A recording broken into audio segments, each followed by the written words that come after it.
My name's Karan Patel, and I'm a first year medical student at Cooper Medical School of Rowan University.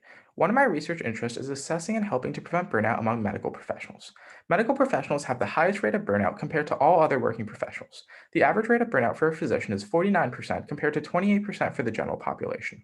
However, after examining lots of data, one of the things that our team noticed was that the burnout rates within each specialty of medicine is not the same. While we're looking at burnout rates with data provided from Medscape's annual burnout and depression surveys from 2017 to 2020, we noticed that many of the same specialties, including family medicine and internal medicine, ranked near the top of the list in terms of those with the highest burnout rates, and a lot of surgical specialties, including plastic surgery, were consistently near the bottom and had the lowest rates of burnout. As a result, we want to determine if our empirical findings could be backed up by data. We looked through all of the data provided by the Medscape annual burnout and depression surveys and split the data up on burnout into two categories: burnout in medicine and burnout in surgery. We calculated the rates of burnout between medicine and within surgery and found that surgical specialties tend to have lower burnout rates at an average of 44.68% compared to specialties within medicine, which was at 49.3%.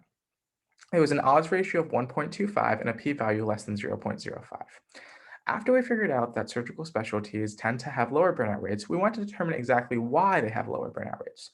To do this, we conducted literature searches using PubMed and Google Scholar with keywords including physician burnout, non-surgical burnout, and surgical burnout. We found the factors that were most associated with burnout, which included using the electronic health record, compensation, patient respect, and time spent on administrative tasks, and compared them between surgical and non-surgical subspecialties. What we found was that surgical specialties actually spend lower time using the electronic health record. They spend less time on administrative tasks, they have a higher salary, and they tend to be more respected among patients. In order to combat the increased burnout in medicine, we suggested doing two things. One is going to be the increased use of scribes in medical practice. While some people may complain that scribes will actually create an additional cost, a recently published paper in 2018 in JAMA showed that implementing scribes leads to increased physician productivity, higher overall revenue, and decreased physician burnout. Also, we suggest implementing more direct contact programs with patients.